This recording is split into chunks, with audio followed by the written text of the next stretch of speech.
우리가 지금 방금 읽은 본문에는 인류의 두 대표자 모습을 보여주고 있습니다. 육적 인류의 조상인 한 사람은 실패한 대표자이고, 또 새로운 영적 인류의 기원이 되어 주시는 한 분은 성공한 대표자이십니다.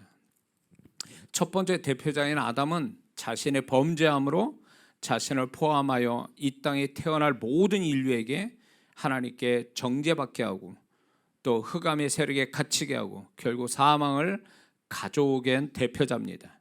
그러나 또 한 번 새로운 대표자 예수님은 하나님 앞에서 완전 순종하심으로 그분이 만드신 아들의 나라에 거하는 모든 인류에게 하나님의 은혜와 의와 영생을 가져오게 하셨습니다. 믿습니까?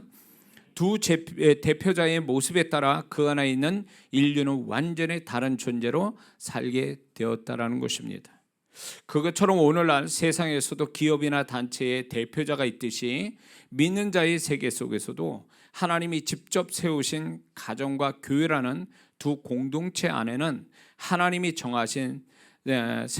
정하시고 세우신 공식적인 영적 대표자가 있다라는 것입니다. 한 가정에는 자녀에겐 부모가 대표자이고, 아내에게서 대표자는 남편이고, 교회에서는 목사가 영적 대표자로 하나님이 세우신 겁니다. 오늘 이 말씀을 전하게 되어지는 매년마다 틈나는 대로 제가 이 메시지를 전하는 것은, 사단이 오늘날 이 모든 혼란과 혼돈을 일으키고 분리와 분열, 다툼을 일으켜서 서로가 다 망하게 하는 이 사단의 역사가 지금 굉장히 크게 이기고, 그런 걸로 인해서 불행이, 사고가, 어려움들이 있는데, 그것은 서로가 악하기 때문에 누가 더 악해서가 문제가 아니라 이런 하나님이 세우신 영적인 질서, 영적인 원리에 따라 살지 않은 데서 나타난 것이라는 것입니다. 근데 세상 사람은 그렇다 치더라도 믿는 자, 예수 믿는 사람, 또 이런 하나님이 세우신 영적 원리, 영적인 어떤 법칙에 따라 살지 않기 때문에 모든 게 혼란스럽고 모든 것이 플러스 되는 게 아니라 마이너스 돼가는 그런 삶을 살고 그런 존재가 되어졌다는 것에 대해서, 이것이 어떤 하나님이 믿는 자들은 예수 믿고 구원받았다 해서 막 자기 마음대로 사는 게 아니라 이제부터는 하나님이 세우신 원리와 원칙 따라 살아갈 때만이 하나님 자녀된 자의 축복이 따른다는 것을 반드시 우리는 알아야 될 줄 믿습니다. 예수 믿고도 왜 그 사람의 존재와 삶이, 또 그 사람의 모든 관계된 것들이 정리정돈이 안 되고 왜 마이너스로 계속 가느냐는 것은 결국 믿는 자가 하나님이 세우신 원리와 원칙대로 살지 않은 데서 나타나는 것입니다. 그렇기 때문에 그 중에서 가장 중요한, 우리는 누구나 다 어디에 공동체에 소속되어 있거든요. 가정이든 교회든 두 공동체 누구나 다 믿는 자는 소속되어 있는데, 그거에 대한 공동체와 공동체 안에서의 영적 대표자, 이런 개념이 성경적으로 되어 있지 않아서 여기서부터 문제가 발생이 되고 있다는 것입니다. 그래서 이 부분은 우리가 평생 지금 영적 대표자도 있고 앞으로 영적 대표자 될 사람들도 있단 말이죠. 그런 것들을 분명히 성경적으로 원칙을 세워놓지 않고 그 원칙대로 살지 않으면 이거는 문제가 발생이 되고 사단은 얼마든지 그걸 타고 들어와서 역사한다는 것을 우리는 잊지 말아야 될 줄 믿습니다. 오늘날 한 예로 보면 전에 어떤 세대 때보다도 여자분들이 능력이 많고, 또 여자분들의 활동이 크고, 또 여자분들이 훨씬 더 해내는 일들이 많아요. 그러다 보니까 부작용이 또 뭐냐면, 하나님은 분명히 성경에서도 보면 아내는 남편을 돕는 자가 되고 아내의 머리는 남편인데도 불구하고 이게 아내가 너무 힘을 갖다 보니까 위치가 바뀌어지고, 위치가 바뀌는 것이 결국 성경에 하나님이 세우신 원칙을 다 깨트리기 때문에 그것이 결국은 문제를 만들어서 이게 잠시는 문제가 없는 것 같아도 하나님의 법칙에 벗어나면 이미 그것은 문제가 생겼다고 봐야 되거든요. 근데 믿는 자들이 모든 살아가는 모든 원칙이 성경에서 있음에도 불구하고 성경에 하나님이 세우신 원칙을 무시하고 가버리기 때문에 하나님이 약속한 축복을 하나님이 나타나심이 없고, 그리고 하나님이 약속한 축복이 경험되지 않는 원인이 여기 있다는 것입니다. 그 중에 하나가 바로 이겁니다. 영적 대표자와의 관계, 이 공동체와 영적 대표자, 그 안에 속한 자들, 이게 하나님이 원칙을 세우는 것을 벗어나기 때문에 여기서부터 문제가 생기는 거죠. 자, 공식적인 영적 대표자는 아까 얘기한 말씀은 그 사람들이지만 영적 대표자 같은 영향력이 있는 존재도 있습니다. 누구냐면 한 집안에 처음으로 예수 믿은 사람, 또 한 집안에 가장 신앙이 좋은 사람, 또 하나님으로부터 중요한 일을 맡거나 큰 역할을 감당하는 사람, 하나님의 뜻을 이루기 위해서 기도를 많이 하는 사람, 또 주를 위해 공동체를 위해 희생을 많이 하는 사람, 이런 사람은 공식적인 영적 대표자는 아니어도 영적 대표자와 같은 역할을 하고 또 그런 존재로서 하나님이 인정해 주신다는 거, 우리는 그걸 알아야 됩니다. 자, 영적 대표자는 특별한 존재입니다. 그것은 다른 사람보다 똑똑해서가 아니라 하나님이 부여해 주신 능력과 역할 때문에 그렇다는 것입니다. 그러면 먼저 영적 대표자는 어떤 사람인가 할 때 세 가지 능력을 하나님이 주신 사람이라는 것입니다. 세 가지 능력을 주셨다. 그 첫 번째는 공동체 안에 있는 사람들을 책임질 수 있고 감당할 수 있는 능력을 주셨다라는 것입니다. 믿습니까? 자, 광야 이스라엘 백성들에게 있어서 영적 대표자는 모세와 아론입니다. 모든 것이 모세를 통해서 말씀하셨고, 모세는 또 아론과 함께 이 이스라엘 그때 당시 200명에 가까운 이스라엘 백성을 리더하고 있었단 말이에요. 그들로 인해서 하나님의 뜻이 전달이 되고 또 이루는 핵심이 된 사람이 바로 모세와 아론인데, 이 모세와 아론은 동일한 사람들이에요. 다 같은 사람이지만 위치가 다르고 역할이 다르다는 거죠. 그런데 한 예를 보면 민수기 16장 46절에서 48절을 보면 이스라엘 백성이 모세와 아론을 습관적으로 원망하고 있었을 때에 하나님께서 이스라엘 백성을 전염병을 통해서 그들을 죽음이라는 징계를 하고 계셨단 말이에요. 그럴 때 여기서 민수기 16장 46절에서 48절에 이렇게 기록되어 있습니다. 그때 모세가 아론에게 이르되 너는 향로를 취하고 단에 불을 그것에 담고 그 위에 향을 두어 가지고 급히 회중에게로 가서 그들을 위하여 속죄하라. 여호와께서 진노하셨으므로 연병이 시작되었음이니라. 아론이 모세의 명을 쫓아 향로를 가지고 회중에게로 달려간즉 백성 중에 연병이 시작되었는지라. 이에 백성을 위하여 속죄하고 죽은 자와 산 자 사이에 섰을 때에 연병이 그치니라. 실은 하나님 앞에 속죄를 할 때는 피를 가지고 짐승의 피를 가지고 나가서 하나님께 기도 속죄제를 드려야 하나님이 들으시는 건데, 이게 상황이 급하니까 향을 붓고 향을 피워서 아론이 죽은 자, 연병으로 죽은 자와 앞으로 죽을 자, 그러나 지금은 산 자의 중간에 서서 향로를 들고 기도했더니 하나님이 그 재앙을 멈춰 주셨다, 그렇게 기록하고 있는 거예요. 지금 이게 하나님께서 200만이라는 이스라엘 백성이 있어도 그가 한 사람을 이길 수가 없는 거예요. 그가 한 사람을 뛰어넘을 수가 없는 거예요. 모세와 아론, 특히 이 아론은 그 산자와 죽은 자에 서서 기도했더니 그 더 이상 죽음이 일어나지 않았다라는 것을 볼 때 이 한 사람의 능력, 이 대표자의 능력이 어떠한 것을 분명히 여기서 계시해주고 있는 거죠. 이게 진정한 대표자의 모습입니다. 재앙을 막아주는 중보자, 축복을 가져오는 중보자, 그가 영적 대표자라는 것입니다. 교회에서의 목사만 아닙니다. 가정에서 아까 얘기한 처럼 부모가 영적 대표자요, 아내에게 있어서 남편이 대표자란 말이죠. 그런 자가 이런 역할, 이런 책임 있고 감당할 능력을 하나님이 주셨다라는 것입니다. 대표자가 공동체에 대해서, 공동체에 속한 사람에 대하여 그러나 무책임하고 무관심하게 되면 그거는 모든 자가 다 위험해진다는 걸 얘기해 주는 거예요. 만약에 모세가 아론에게 가서 향을 들고 가서 산자와 죽은 자 사이에서 속죄하라 기도하지 않았다라면 다 죽는 거거든요.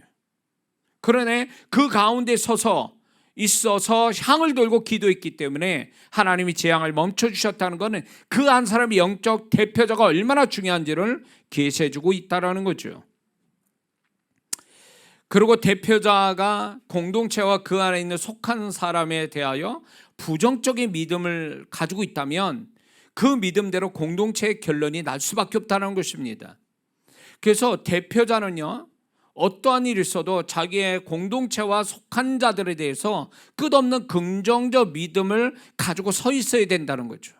아론이 만약에 그래 그 원망했던 그 사람들 싹 다 죽어도 괜찮아, 뭐 원래 죄 지은 사람이니까 라고 해서 이 대표자가 이 아론이 그냥 아무것도 하지 않았다면 결국은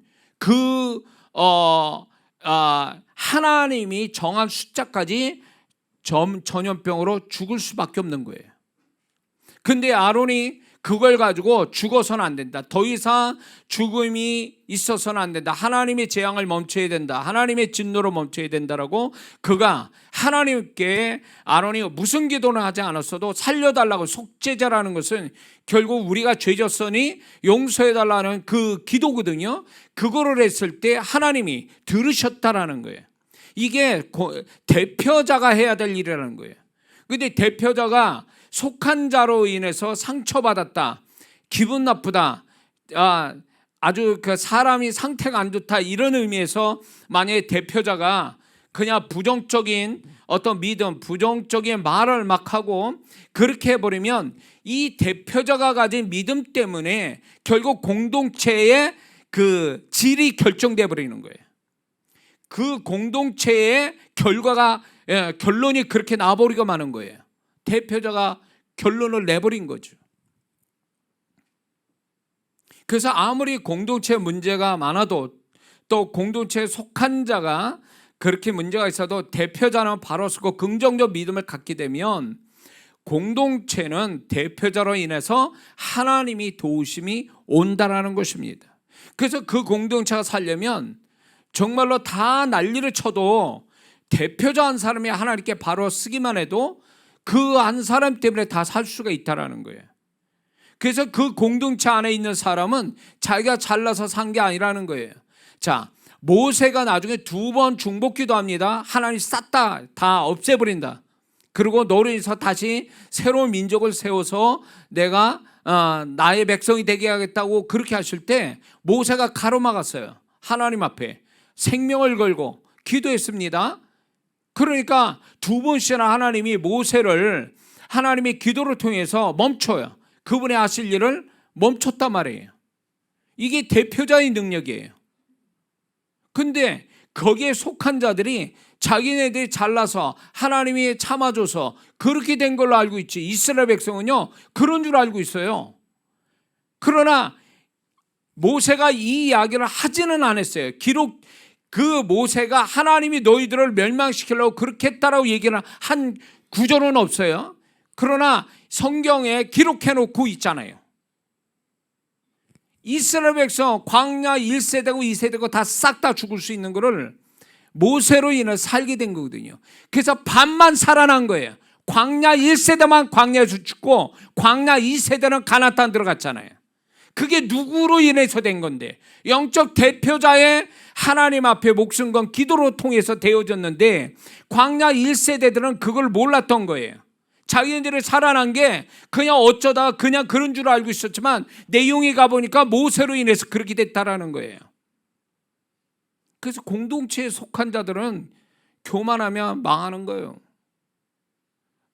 대표자를, 영적 대표자를 무시하거나 그 영적 대표자가 공동체와 공동체에 속한 자들을 위해서 물론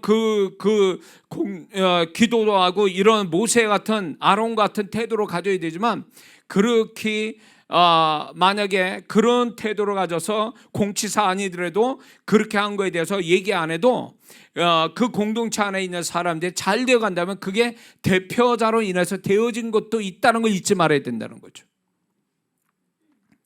제가 우리 아들 이전수한테도 제가 이런 얘기해요. 네가 잘 되는 거는 네 혼자 잘 됐다고 생각하지 마라. 반은 부모, 엄마, 아빠 몫이다.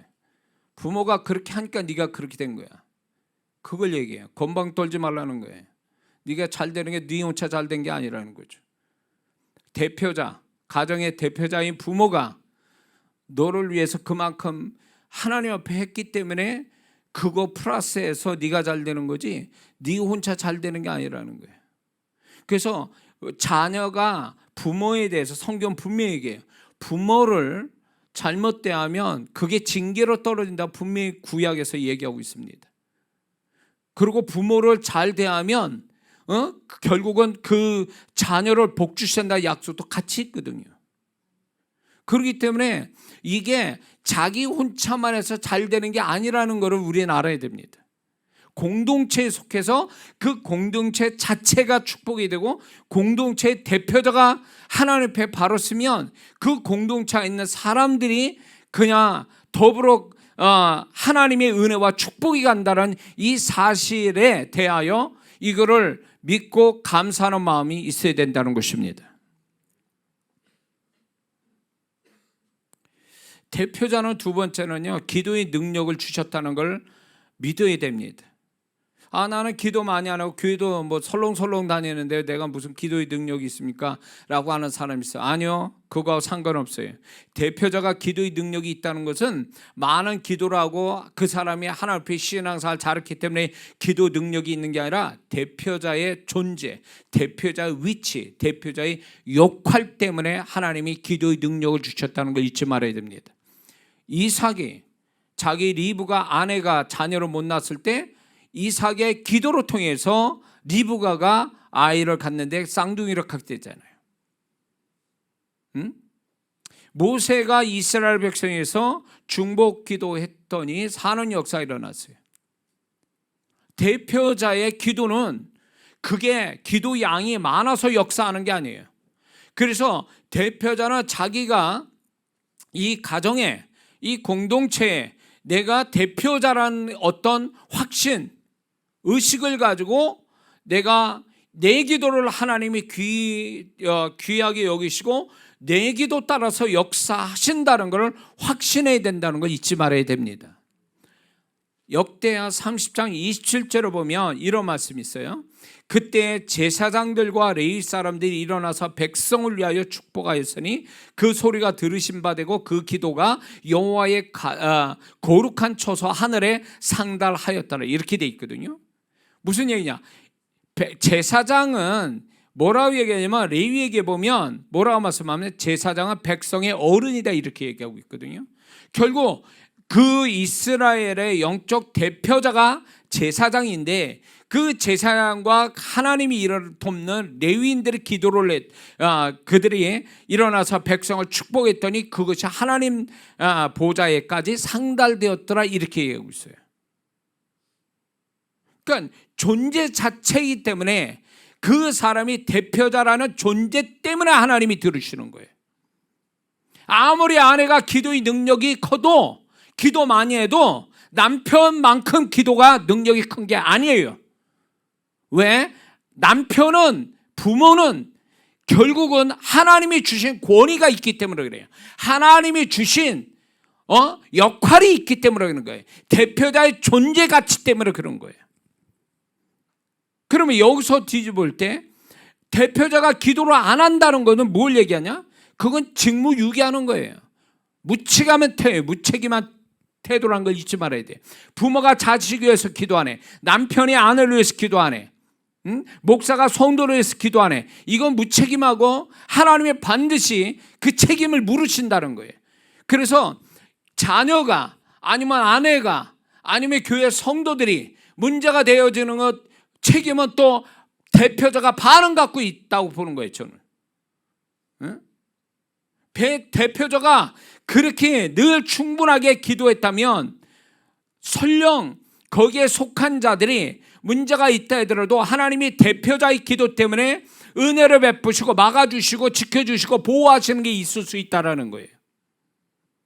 그렇다고 해서 다 대표자한테 책임 물어서는 안 돼요. 또 내가 이런 거 다 대표자예요. 우리 부모님 문제, 남편이 문제, 이런 식으로 몰아가면 또 안 됩니다. 그건 아니에요. 이거는 좀 분별력을 가질 필요가 있습니다. 그래서 대표자는 기도의 능력이 있어요. 대표자이기 때문에.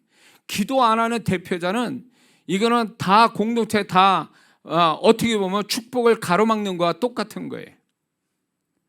아무것도 안 한다. 그것만큼 위험한 게 없죠. 자, 축구 시합을 합니다. 여러 명씩 뜁니다. 뛰는데 한쪽 편에서 한 사람이 아무것도 안 하고 가만히 그 필드에서 가만히 있어요. 아무것도 안 해. 공격도 안 하고 수비도 안 해. 그럼 어떻게 되는 거예요? 그 팀은 지게 돼 있어요. 아무것도 안 한 것 때문에. 대표자가 아무것도 안 하는 것은 그게 잘하는 게 아니에요. 대표자가 아무것도 안 한다는 것은 결국 자기에게 속한 자들을 잘못되게 만든다는 거를 인식을 해야 돼요. 대표자가 기도를 안 한다라는 것만큼 위험한 게 없는 거예요.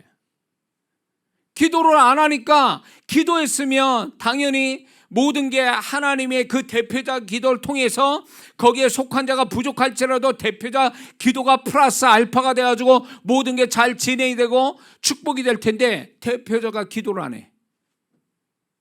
나중에 아무것도 안 한 책임을 물으신다는 거예요. 하나님께서 아무것도 안 한 책임을.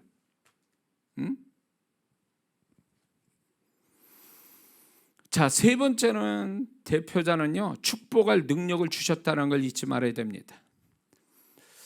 하나님께서 아론과 그 아들 제사장, 이 아론과 그 아들의 제사장을 향해서 뭐라고 해야 하냐면 모세에게 일렀습니다. 아론과 아들들에게 고하여 너희는 이스라엘 자손을 위하여 이렇게 축복하라, 이렇게 얘기를 합니다. 그게 민수기 6장 22절에서 27절까지인데 이렇게 축복하라고 하나님이 말씀해 줘요. 뭐냐면 여호와는 내게 복을 주시고, 이스라엘 백성이 하여 얘기하는 거예요.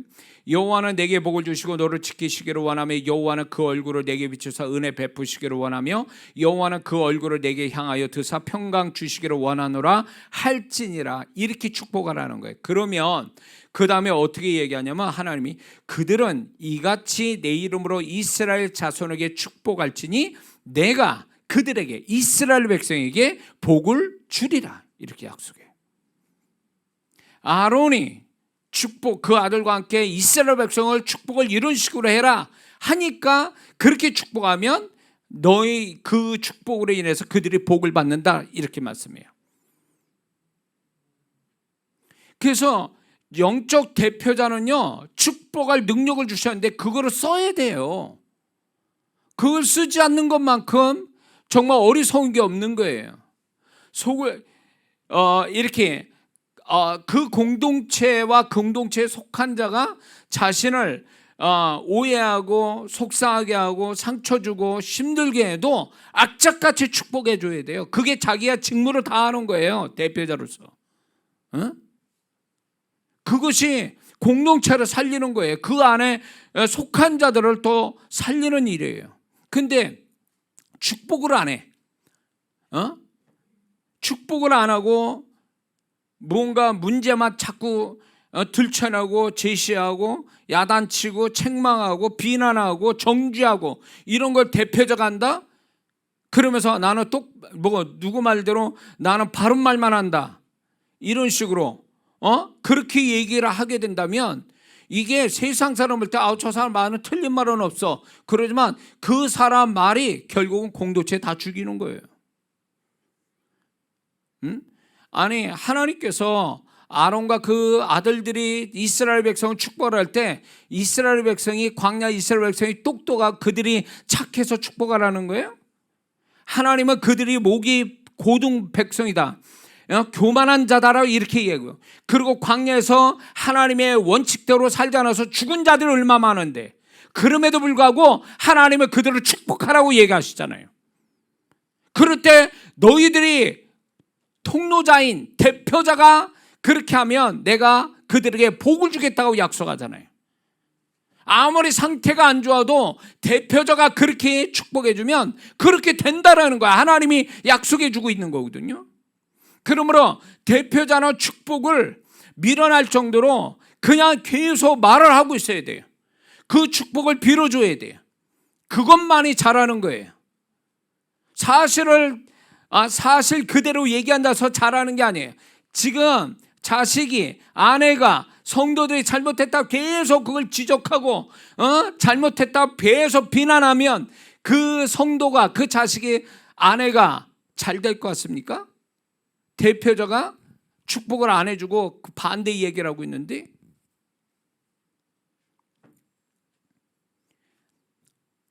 우리 자녀가, 내 아내가, 우리 성도들이 축복이 되지 못한 거는 대표자가 책임이 있는 거예요. 축복해야 될 사람이 축복을 안 해준 책임이 있는 거예요. 걱정하고 염려하고 이런 말만 하는 것이 그 자녀나 아내나 성도를 도와주는 게 아니에요.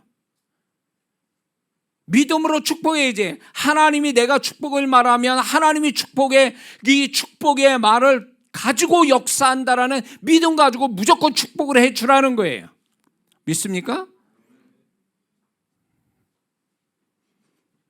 그때 여기서도 문제는 뭐냐면 기분 좋게 축복하게끔 만들어줘야 되는데 그렇지 못하는 공동체에 속한 사람도 문제는 있어요, 사실.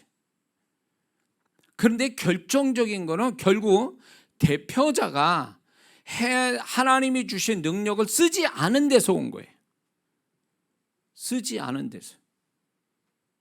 하나님이 그냥 명령하시잖아요. 축복해라. 목이 곧은 백성이고 속색여도 그들을 축복하라 이렇게 말씀하거든요. 그러면 그렇게 해야 되는 거예요. 마땅히 책임을, 권리를, 그런 권세를, 능력을 받은 자라면 그렇게 또 해야 되는 건데 그거를 하질 않는다는 게 오늘날 영적 대표자, 속한 자도 문제지만 더 문제는 뭐냐면 대표자가 대표자 역할, 대표자의 능력을 쓰지 않는 데서 문제가 있는 거예요. 알아서 잘하겠거니? 그건 무책임한 거예요, 영적 대표자가. 저도 목회에 하나님께 후회하고 회개한 게 뭔지 아세요? 성도들이 알아서 잘하겠지. 그래서 목회를 지금까지 어느 시점 가서는 이게 잘못됐다는 생각이 들었어요. 응? 그게 잘못됐다는 거예요. 알아서 잘하는 게 아니라 내가 목사로서 충분히 그들을 축복으로 하나님이 주신 능력을 사용하지 않았다는 데서 내가 죄다라 이거예요. 내 죄다, 내 죄. 성도들 위하여 축복을 위해서 내가 이것들을 지금까지 이 세 가지를 쓰는 데 있어서 여전히 아무리 해도 모자르더라고요. 부족하더라고요. 그러니 내가 그전에는 이런 걸 할 줄을 몰랐으니까 그냥 알아서들 하겠지 뭐 이렇게 했던 게 얼마나 무책임하고 얼마나 하나님 앞에 이게 죄가 되는지 알 수가 없어요. 그래서 제가 성도들이 그냥 알아서 그냥 내 할 일만 하고 목사로서 뭐 성경 가르치고 예배인도 이런 것만 하고 이 대표자가 가진 이런 것들을 명확하지 않았기 때문에 성도들이 축복되지 못하고, 근데 다 그게 그 성도 책임으로만 나는 몰았던 거죠. 근데 알고 보니까 하나님이 나중에 가르쳐 주신 게 이런 거예요. 목사인데도 이런 걸 못 배워가지고 나중에 알고 보니까 내가 문제가 더 많더만. 그 성도들이 축복을 받지 못하고 떠나간 것들이 결국 목사로서 대표자로서 그 역할을 하지 않은 책임이 있다라는 거 몰랐으니까 저는 회개할 줄도 몰랐던 거예요. 근데 이제 어느 시점 가서 이걸 아니까 그 성도들이 축복이 되지 못하고 떠나간 거 다 내 책임이구나. 내가 조금 더 이런 하나님이 주신 능력과 역할을 잘했으면 이 성도들이 충분히 축복받을 거를 내가 때를 놓쳐서 그런 걸 하지 못한 내 책임도 있구나, 이런 걸 알게 된 거죠. 떠나간 성도가 섭섭해하고 떠나간 그 성도 때문에 마음 아파하고 상처받은 걸로만 알았지, 내가 그들을 정말로 축복해줘서 축복받아서 잘 될 사람이 내 대표자로서 그 역할을 하지 못해서 저 성도가 저렇게 떠나가는 거에 대한 내 죄는 내가 못 본 거죠.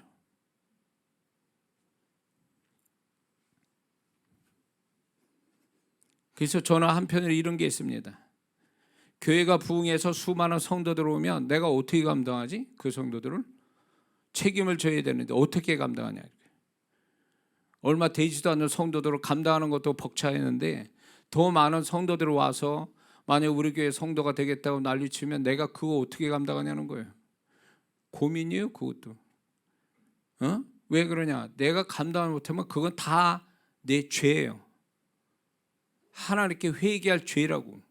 내가 대표자로 책임을 다하지 못한 내 죄가 거기에 가면 갈수록 되는 거죠. 성도가 많다고 자랑할 게 아니고 좋아라 할 게 아닌 거지. 그 성도들은 복 받으려고 하나님의 경험과 하나님의 축복을 받으려고 왔는데 대표자가 그 역할을 못해. 심지어는 자기 성도가 어떤 사람인지도 구분을 못할 정도로 많으면 그거 무책임하고 정말 그거를 어떻게 하나님께 감당하냐는 거지. 전 그 생각이 드는 거예요, 솔직히.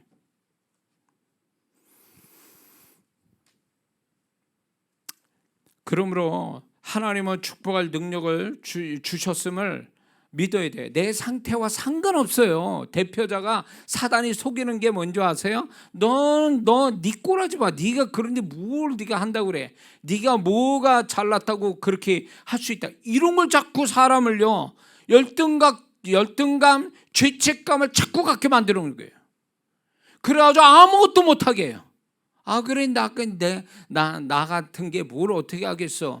네? 내 마누라가 오히려 나보다 더 나은데, 이러면서 위축이 돼가지고 안 하려고 그래. 그거는요, 사단의 속임수라니까. 내 상태와 상관없이 하나님은 대표자의 권위를 주셨고 그 위치와 존재를 주신 이상 하나님은 그 대표자를 권위를 인정해주고 그 사람이 능력을 쓰는 걸 원한다, 그거예요. 믿습니까? 우리가 구원받을 만한 사람이 돼서 구원받았습니까? 내가 착한 가운데 살아서 구원받았냐고. 내가 주님을 필요해서 주님께 찾아가서 내가 구원받았냐고. 우리와 상태와 상관없이 그분이 나를 구원하려고 작정하시고 선택해서 우리를 부르신 거 아니에요? 그다음에 대표자도 마찬가지예요. 대표자가 되려고 몸부림쳤습니까? 하나님이 뜻에 의해서 대표자가 됐는데 그 대표자가 된 건 하나님이 그가 잘나서 대표자 되게 만든 게 아니거든요.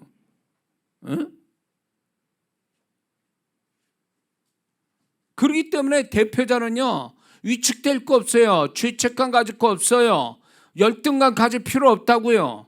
하나님이 그렇게 세웠으면 그걸 믿음 삼아서 대표자 역할을 열심히 하면 하나님이 그걸 기뻐하시고 그 대표자의 축복을 정말로 그 사람 통해서 역사하는 것을 보게 된다라는 거죠. 믿습니까? 영적 대표자는 세 가지 역할을 가지고 있어요. 그거는 첫 번째, 영적 대표자는 머리와 같은 역할을 가지고 있습니다. 고린도전서 12장 3절에도 각 남자의 머리에는 그리스도요, 여자의 머리에는 남자다. 그래서 머리 역할을 하는데 그 머리는 우리 몸의 중요한 기관이잖아요.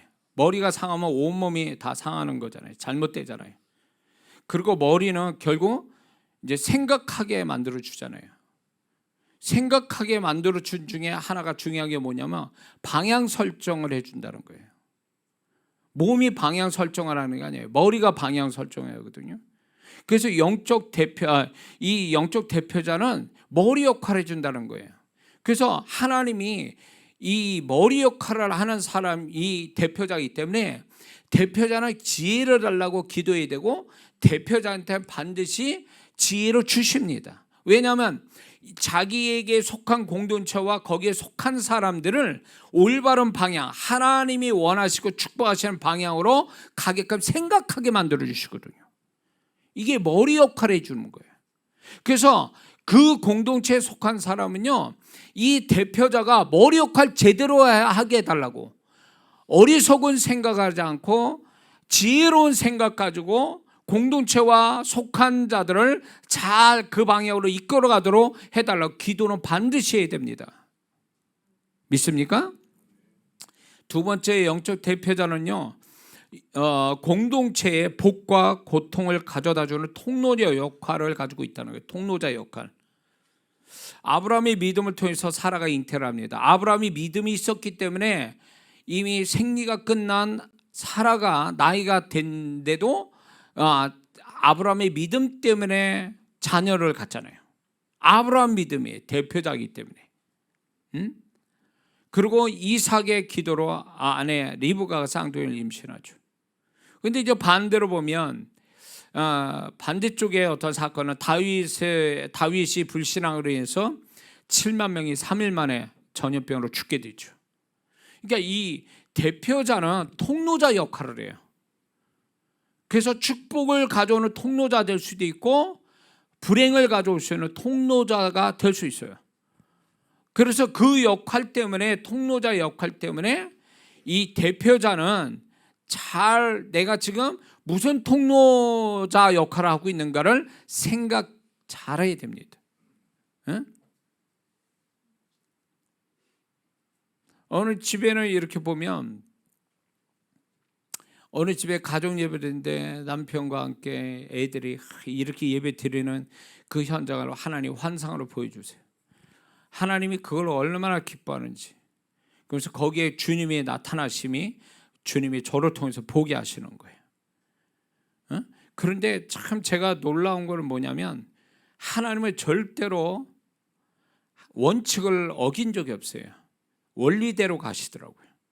그래서 대표자가 그런 모습을 가진 사람과 그런 사람과 대표자 없이 그냥 이렇게 그 아내가 신앙이 좋아서 이렇게 하는 거하고 축복의 모양이 달라요. 안타깝게도. 그 대표자 한 사람이 있고 없고가 엄청난 차이가 있어요. 그래서 아직도 예수 믿지 않은 남편이나 부모가 있다면 반드시 기도해야 돼요. 그래서 통로자, 축복의 통로자로 만드는 역할을 반드시 해야 됩니다. 그것이 축복을 어떻게 보면 더 속도감 있게 더 크게 축복을 가져오게 되는 비결이 뭐냐면 대표자가 축복의 통로자로 만드냐 못 만드냐 거기에 차이가 있습니다. 응?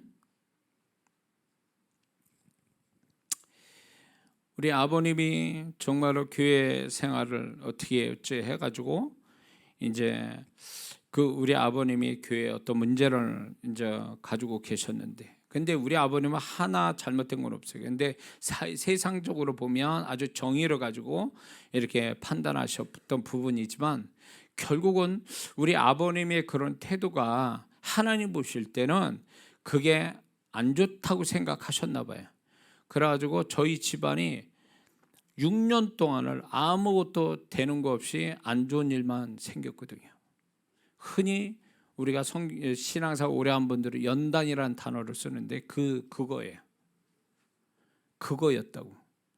그리고 언제 그 연단이 끝나냐면 다시 교회 떠났다 우리 아버님이 병상에서 회개하시고, 그리고 하나님께 약속한 걸 이렇게 약속을 지키면서 교회 생활을 할 때 연단이 끝났어요. 그걸 보면서 우리 아버님 한 분 때문에 우리 어머니, 우리 자녀 넷, 이게 문제가 6년 동안 힘들었어요. 대학 떨어져, 직장 떨어져, 뭐 별 사건들이 다 생겨. 결국은 이 통로자 대신 우리 아버님의 그것의 문제가 결국 온 가족이 6년을 고통받는 시간을 보냈죠. 그렇기 때문에 이 대표자는 본인이 이 가정에 대해서 별별 없다, 뭐 돈을 못 벌어오든 기도를 많이 못하든 아니면 뭐 교회를 뜨문 다니는데 그건 상관없어요. 일단 대표자가 된 거란 말이에요. 대표자가 된 사람을, 그 속에 있는 사람은 아내나 자식도 그런 대표자를 무시해서는 안 됩니다. 그 대표자가 정말로 축복의 통로자가 되도록 격려도 해줘야 되고, 그 대표자는 자기와 상태와 상관없이 나는 통로자다, 이 가정에 하나의 통로를 가진 사람이다, 그런 믿음을 반드시 가져야 된다는 거예요. 저는 우리 교회 이 주오션교회는 이장원 목사를 통해서 하나님이 역사하십니다. 이거는 교만이 아니에요. 실제로 그렇습니다. 제가 그렇게 하나님의 통로자가 되니까 그게 성도들한테 흘러가고 하나님이 역사하시지, 만약에 제가 다른 생각을 가지고 했다면 통로가 막혀버리면 그분 일하시지 못하십니다. 그러니까 제 통로자라는 건 최초의 문을 여는 자와 같아요. 다시 말해서 아파트에 현관문을 열면 온 집안의 문을 다 열 수 있잖아요. 그 집안에 똑같아요. 대표자는 아파트 현관문과 같은 사람이에요. 그래서 현관문이 열리면 다 들어갈 그 방을 다, 그 집을 다 볼 수 있는데, 문이 잠기면 아무것도 누구도 못 들어가는 것 같이 대표자가 통로자 역할을 못하면 닫힌 현관문과 같기 때문에 우리는 이걸 알아야 돼. 그래서 책임을 다른 속한 자에게 책임을 밀어서 안 됩니다. 내가 통로자 역할을 제대로 못했다는 거에 대해서 그거를 해결해야지, 다른 사람 때문에 우리가 이 공동체가 이 모양이 됐다? 그렇게 생각해서는 안 된다는 거죠. 그리고 세 번째는, 대표자는 하나님 앞에서 공동체에 대한 결정적 역할을 가지고 있다는 거예요. 결정적인 역할. 다윗이 인구조사를 해서 하나님께 징계를 받았는데, 다윗이 번제와 화목제를 드림으로 재앙이 끝납니다. 사무엘하 24장 25절을 보니까 아라우나 타작 마당에서 이제 다윗이 돈을 주고 그 타작 마당에서 자신이 이렇게 인구조사로 인해서 3일 동안에 7만 명이 죽어나가는 것에 대해서 이제 다윗이 이것을 회개하기 위해서 여호와를 위하여 단을 쌓고 번제와 화목제를 드렸더니 이에 여호와께서 그 땅을 위하여 기도를 들으시매 이스라엘에게 내리신 재앙이 그쳤더라, 이렇게 얘기해요. 모세의 중복기도가, 모세의 중복기도가 하나님의 재앙을 멈추게 했어요. 출애굽기 32장에 보면 주의 맹렬한 노를 그치시고 뜻을 돌이키사 주의 백성에게 이 화를 내리지 마옵소서라고 기도하니까 하나님이 이렇게 얘기하세요.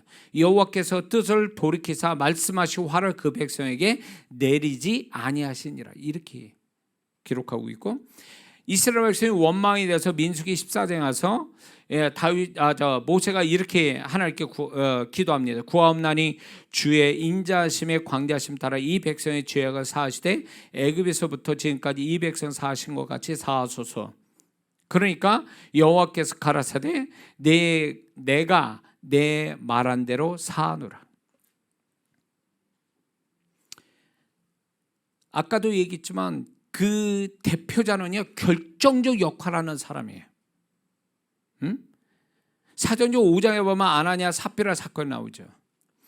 이 아나니아 삽비라가 베드로 앞에서 말한 것이 주님 앞에 말한 것이 됐고, 베드로의 말은 곧 하나님의 음성이 되어버린 거예요. 그래서 이 베드로가 말한 게 결정적 역할을 했다는 거죠. 그래서 저는 하나님 앞에 어떤 우리 교회에 문제 있거나 우리 성도들이 중복기도 많이 합니다. 그런데 저는 이 부분에 대해서 분별력을 가지고 모세와 같이, 하나님 제가 이 부분에 대해서 하나님 뜻이 이건 것 같습니다, 이렇게 해 주세요, 딱 이렇게 얘기를 못을 받거든요. 그러면 그분을 정확하게 일하세요. 그래서 목회자들, 사역자, 교회 목사님들 세미나 할 때 제가 분명히 하는 얘기가 있어요. 왜 말을 이럴 때 저럴 때 하냐는 거예요. 성도나 교회에 대해서. 그러니까 하나님이 역사를 못해요. 제가 교회를 영적으로 컨설팅 해줄 때 이런 교회가 많아요. 어떤 때는 영적으로 판단했다, 어떤 때는 인간적으로 판단하니까 이 말했다 저 말했다, 그리고 말도 중간 어중띠한 말을 해요.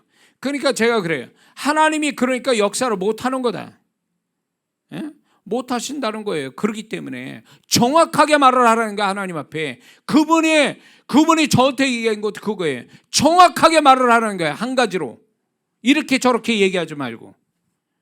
그래서 저는 성도들한테 충분히 얘기를 합니다. 그러나 못 알아들으면 이제 더 이상 얘기 안 하고 하나님께 분명히 얘기합니다. 이건 이런 것 같은데 하나님이 이걸 판단해 달라고. 딱 그러면요, 그분의 판단이 나타나게 돼 있어요.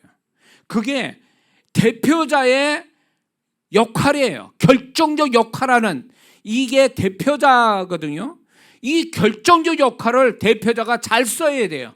잘못 얘기하면, 이 대표자가 잘못 말해놓으면 이 결정적인 역할이 돼가지고 결국은 엉뚱한 방향으로 갈 수 있죠. 엉뚱한 결과가 나올 수도 있다는 거예요. 많은 성도분들이 뭐가 있냐면 자기만 혼자 잘하면 되는 줄 알아. 아니요, 그 사람은 가정이 없습니까? 그 사람은 교회 안 다닙니까? 두 공동체가 두 군데 다 속하여 있잖아요. 그렇기 때문에 대표자하고 분리가 될 수가 없어요. 분리가 될 수가 없다고. 그러니까 대표자 영향을 받을 수밖에 없는 거예요. 그 대표자를 위해서 기도하지 않으면 아무리 자기가 열심히 해도 그 대표자 한 사람이 다 무너뜨릴 수도 있거든요. 결정적 역할을 해버리거든요. 아내가 그렇게 기도했는데 남편이 한 마리 푹 해가지고 완전히 박살나버려요. 영적인 모든 게 다 끝내버려요. 그런 사람이 한둘이 아닌 거죠, 제가 볼 때. 그게 굉장히 세상 사람 어찌 보면 영의 세계에서는 이게 그렇게 원칙대로 돌아가고 있다는 걸 아셔야 됩니다. 그렇기 때문에 영적 대표자는 사단의 공격 대상 1번입니다. 왜 사단은 영적 대표자를 넘어뜨린 줄 아세요? 그 두 가지 이유예요. 첫 번째는 대표자를 넘어뜨리면 공동체가 무너지기 쉽기 때문에 그렇습니다. 두 번째는 대표자를 통한 하나님의 축복을 막을 수 있기 때문에 대표자를 무너뜨리는 거예요. 그래서 본인보다도 대표자를 위해서 기도 많이 해야 돼요. 그러면 하나님께 그 대표자를 긍휼을 베푸시고 사단의 이렇게 도구가 되지 않도록 하나님은 어떤 식으로 막아요. 근데 본인만 기도하고 있어.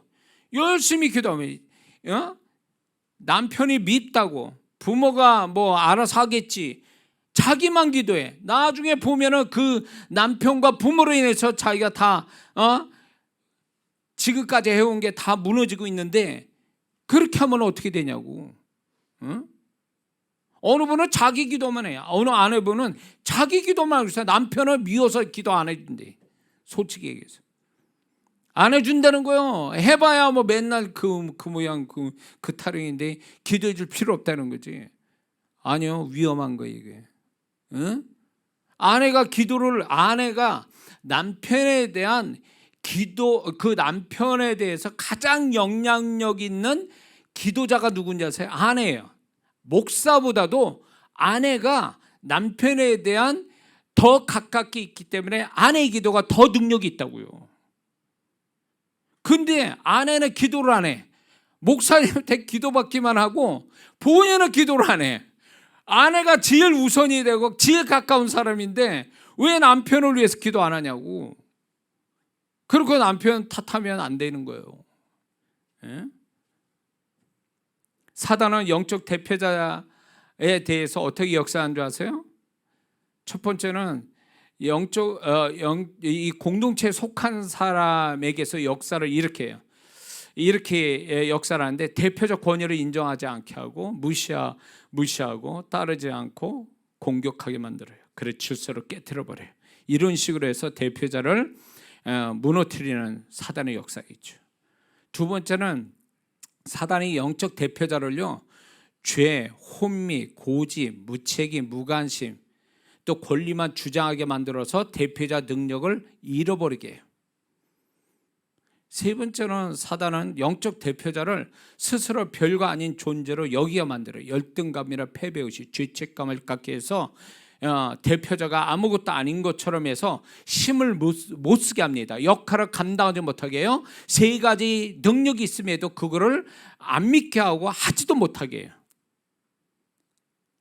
그러니까 이런 식으로 해가지고 영적 대표자는 그냥 소위 세상 말로 병신 만들어 버리는 거예요. 그러면 사단은 누가 좋아해요? 그건 사단이 좋아할 일이에요. 얼마든지 그 공동체 무너뜨리는 건 이거는 시간 문제예요. 영적 대표자가 최전방에서 이렇게 이렇게 방어해주는 최정방의 역할을 해준 사람이 그게 없어져 버리니까 적들이 치고 들어와서 얼마든지 그 공동체에 속한 자들을 무너뜨리는 건 시간 문제라는 거죠. 대표자가 누가 알아주든 안 알아주든 최정방의 그 전선을 막아주는 야전 사령관 같은 사람이라는 거예요. 그 역할을 해줘야 되는 거예요. 그래서 그 안에 있는 그 공동체에 속한 자들이 그 은혜를 입고 그 하나님의 보호하심을 지키심을 받는 거거든요. 근데 대표자가 그런 걸 하지 않고 그냥 구멍 뚫렸어. 그럼 적들이 치고 들어와서 얼마든지 공동체 무너뜨리는 건 뭐 시간 문제죠. 우리 주우신 교회에서 이 주우신 교회 무너뜨린 데는 목사만 무너뜨리면 끝이에요. 하나님은 이 교회를 제 색깔로 저를 통한 영적인 색깔 가지고 만드신 교회거든요. 저를 무너뜨려 병으로 뭐 알아놓게 만들다든가 아니면 진짜 아인게라 제가 심령이 뒤집어 가지고 악한 자가 되든가 이러면요 교회 이거 무너진 건 시간 문제예요. 그러니까 사단은 어떻게든지 이렇게 대표자 무너뜨리려고 꼭 보면 또 이런 경우 있어요. 지난 목회를 이렇게 제가 보면은 어처구니 없는 게 뭐예요? 아니 왜 성도분들이 싸우는데 결국 목사가 책임을 져야 되냐고. 다 목사 책임이야 또 그게. 결국은 본인들이 싸워놓고 왜 내가 저희 책임을 져야 되고 왜 내가 잘못했냐고. 이런 일들 허다하게 많았어요. 속이 뒤집어져. 응? 그리고 성도분들이 목사나 저나 박목사나 전화할 때 좋은 일 가지고 전화하면 얼마나 좋겠어. 좋은 일은 전화 안 해. 그래도 안 좋은 일만 가지고 전화를 해. 그래서 제가 뭐가 생겼냐 해서 그게 뭡니까? 포비아? 공포증이 생긴 거예요. 전화 공포증. 그래가지고 이게 모르는 전화 떴거나 아니면 우리 성도분이라도 이게 정말 뭔 일이 있어서 전화하나 막 이게 가슴이 두근두근. 응?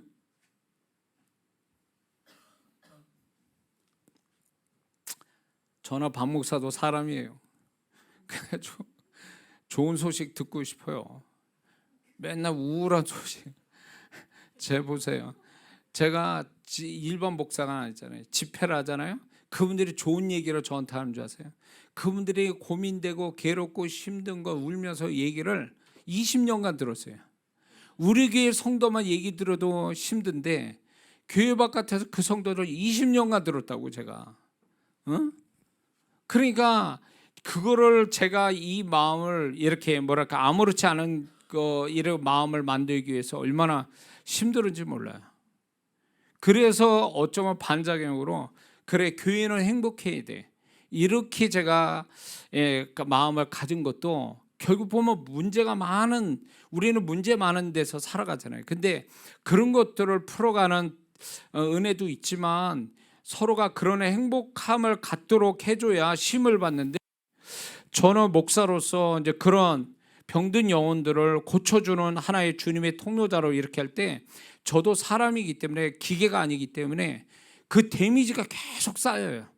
그러다 보니까 그런 부분들을 너무 많이 듣다 보니까 그리고 안수를 하잖아요. 이 안수가 이게 이게 안수라는 게 그냥 간단치 않아요. 그러다 보니까 굉장히 하나님 앞에서 나를 정화시키고 나를 온전케 만드는 작업을 따로 또 해야 되는 거예요. 그러다 보니까 저는 우리 교회 성도님과 재밌게 목회를 하고 하나님 역사도 보고 이루고 가고 싶어요. 그래서 좋은 소식 좀 많이 전해주세요. 물론 목사나 저나 박 목사가 들어야 될 얘기가 있어요. 성도분들이 이 고민돼서 얘기하는 거 그런 얘기는 있어요. 그건 또 하지 말란 얘기는 아니에요. 또 그렇다고 하지 말란 얘기 아니에요. 내 마음이 그래요. 박 목사는 저보다 더 마음이 아주 단단하고 속이 깊어서 잘 받아들이는데 저는 그게 잘 안 돼. 그런 얘기는 하셔야 돼요. 중요한 얘기는 그렇다는 얘기예요. 자, 그러므로 공동체 안에 있는 사람들은 대표자에 대해서 어떻게 생각해야 되냐면, 먼저 대표자로 존중하고 신뢰해야 됩니다. 대표자로 인정하지 않으면 대표자 되게 하신 하나님을 무시하는 경우가 되는 거거든요. 그래서 하나님께서 대표자를 존중하면 축복을 약속해 줍니다. 자, 예를 들어서 부모를 공경하라. 그럼 네가 땅에 잘되고 장수하리라. 이렇게 말씀하잖아요. 부모가 부모답게 할 때 하나님 말씀이 아니라잖아요. 부모는 부모로서의 존재, 그 위치가 존중받아야 되고 공경받아야 할 위치라는 거예요. 그래서 부모를 잘 섬기면 네가 땅에서 잘되고 장수하리라 말씀을 주신 거죠. 이게 뭐예요? 대표자를 섬기면 하나님의 축복이 있다라는 걸 얘기하는 거예요. 그러니까 대표자가 꼭 내 마음에 들고 내가 꼭 볼 때 본받을 만한 대표자가 될 때 그렇게 하라는 얘기가 아니에요. 그런 조건이 없단 말이에요. 무조건 그 위치가, 존재가 대표자니까 존중해야 된다라고 하나님은 말씀해 주시는 거죠. 자, 그래서 이 대표자에 대해서 잘못 이렇게 함부로 비난하고 판단하고 불신하게 되면 결국 속한 자들의 손해를 보게 돼 있다는 거죠. 자, 광야 이스라엘 백성들이 모세를 신뢰하지 못했기 때문에 망한 거예요. 사실은 광야 1세대가 모세의 인도, 모세와 아론의 인도에 대해서 그들이 100% 신뢰했다면 광야에서 죽어나간 일이 생겼을까요? 그들이 왜 원망했는데 모세와 아론을 믿지 못한 거예요. 권위자, 대표자를 믿지 않고 거기다 두고 계속 습관적 원망이 나가고 이렇게 하다 보니까, 그리고 모세가 그렇게 얘기했으면 하나님의 음성을 전달했는데도 안 믿고 그들 마음대로 원칙에 벗어나다가 망한 자들이잖아요. 그러니까 이게 대표자가 옳은 거를 제시했다면 그거를 신뢰하는 것이 그 속한 자들이 축복받는 비결이라는 거죠. 근데 옳은 거에 대해서 자기 판단대로 막 이렇게 저렇게 해버리면 그 성도는 결국 하나님의 축복을 못 받는다는 거죠. 목회 초반에 어느 분이 기도원에서 와서 신앙생활을 하게 된 학교 교사 분이 계셨는데, 부부가. 근데 그 여자분이 영적 체험도 있고, 그리고 이제 이렇게 기도원 생활도 좀 하시고 이래가지고 영적으로 좀 다른 사람들 좀 뛰어났어요. 그래서 저희 교회 어째 와가지고 은혜 받는다고 너무 좋아하더라고요. 그래서 저는 참 귀한 일꾼 들어왔다 이렇게 생각을 했거든요. 근데 이분이 시간이 갈수록 이상해지는 거예요. 예배 시간에 졸고 특히 설교할 땐 졸아요. 근데 습관성이에요. 처음에 피곤한 줄 알았더니 나중에 습관성이에요. 안 들어요.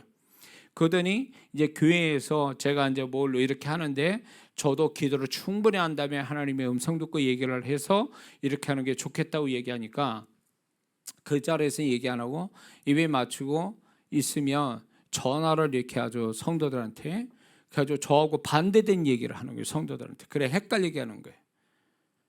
그래가지고 본인이 영적으로 더 밝고, 그리고 목사가 아직 그런 거에 몰라서 저렇게 얘기하는 거다 이런 식으로 뒤에서 자꾸 이렇게 이간질 뭐 이렇게 분리를 자꾸 시키니까 제가 그 얘기를 들었어요. 그런데 제가 어떻게 했냐면, 주님 3개월 안에 이 사람이 뒤집어져 가지고 목사의 권위를 인정하고 신앙생활 하게 하든가, 아니면 이 사람이 원치 않은 거, 하나님의 여기에 있는 게 뜻이 아니면 내보내 주세요. 딱 그걸 3개월 기도했어요. 아무 소리도 없이.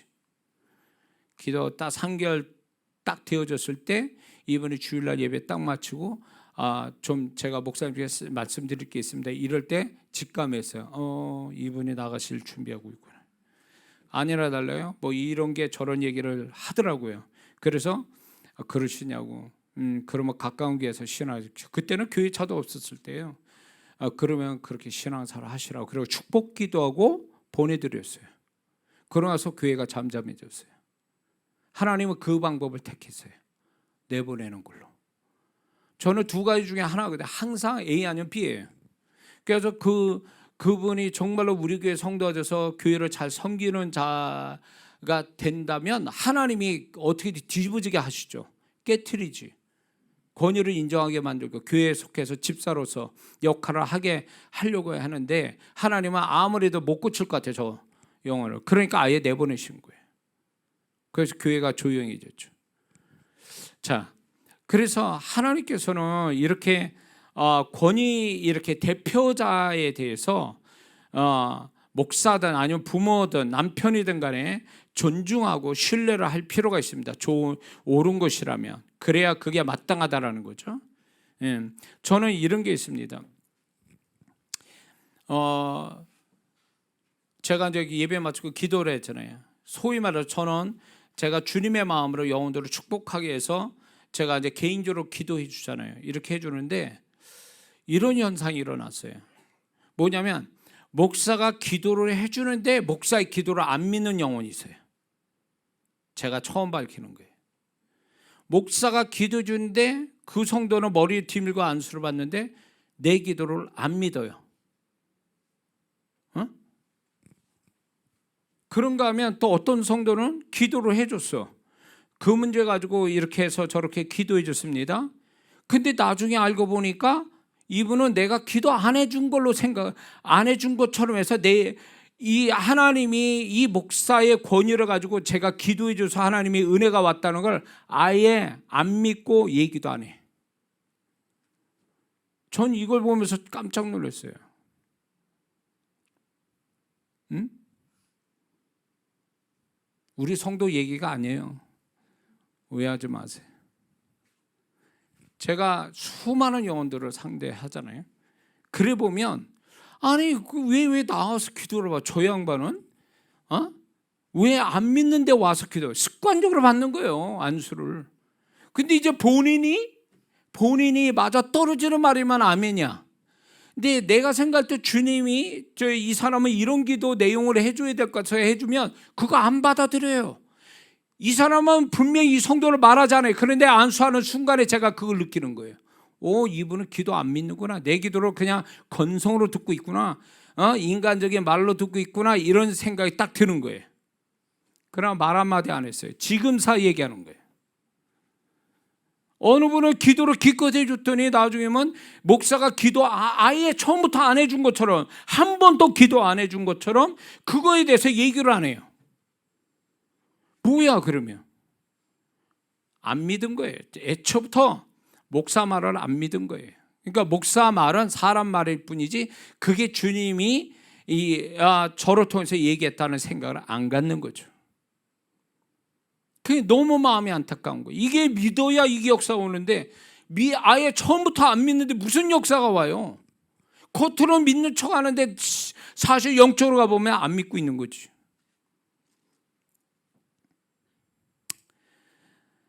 자, 그래서 대표자에 대해서 여러분들이 사단의 도구가 되지 않도록 하나님의 통로가 되도록 또 지혜로운 자가 되도록 기도는 반드시 해줘야 됩니다.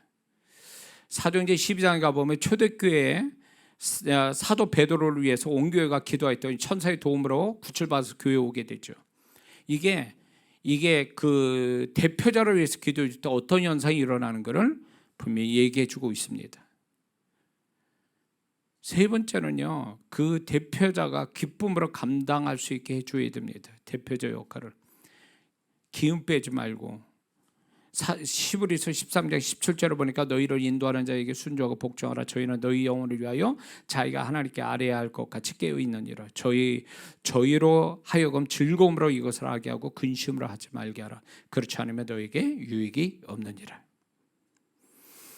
그러므로 이 대표자가 대표자 역할을 할 수 있도록 사실은 거기에 속한 분들이 이 대표자를 위해서 이런 태도를 갖고 있다면 서로가 잘되게 될 수 있다라는 거죠. 그리고 마지막으로 대표자는 어떤 태도를 가져야 되냐면 대표자가 되게 하신 것은 하나님 되게 하신 분은 하나님이라는 걸 잊지 말아야 됩니다. 그리고 반드시 공동체의 책임을 하나님이 대표자에게 먼저 물으신다는 걸 우리는 명심해야 됩니다.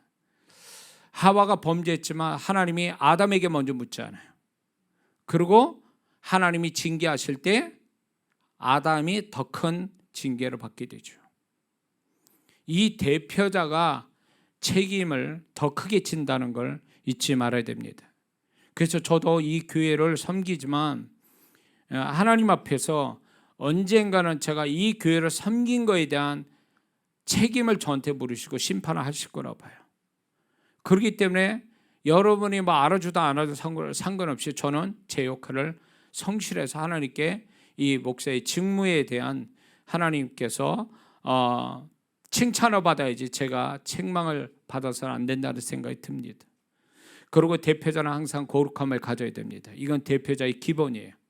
그리고 거룩함을 갖는 것이 대표자의 존재 가치를 더하게 한다는 걸 잊지 말아야 됩니다. 그리고 마지막으로 반드시 대표자는 축복만을 가져오는 통로자로서의 대표자가 되어야 됩니다. 축복만을 가져오는, 부정적인 악한 걸 들어오게 하는 통로자는 이미 그 자격이 상실된 거예요. 통로자, 대표자는 축복만을 흘려보내는 통로자의 역할이라는 걸 잊지 말아야 됩니다. 그래서 축복의 통로자가 되면 그때 대표자는 축복의 능력이 점점 더 커진다는 걸 잊지 말아야 됩니다. 쓸수록 좋아져. 축복을 자꾸 열어주는 통로자가 되면 그 사람은 하면 할수록 축복의 능력이 커지는 거예요. 그래서 제가 이 사역을 하는 것도 보면은 제 사역에 좀 많이 들어보셨는데 알겠지만은 저는 어떻게든 그 영혼이 축복이 되도록 이렇게 저렇게 얘기를 합니다. 결국은 영혼이 잘 되고 제 범사가 잘 되고 강건한 축복, 이거를 갖게끔 하기 위해서 말씀을 전하는 거거든요. 그런데 이 통로를 자꾸 쓰다 보니까 하나님이 정말로 희한한 일들을 많이 지금 하고 계세요. 대언하는 것도 그렇고 제가 여러분의 기도하는 것도 다 여러분의 축복을 하나님이 축복을 주시게 한 통로자 역할을 열심히 하는 거기 때문에 이거는 하면 할수록 하나님이 더 주신다는 거 제가 알고 있기 때문에 제가 그렇게 하는 거죠. 그런 모든 대표자는 또 반드시 그래야 될 줄 믿습니다.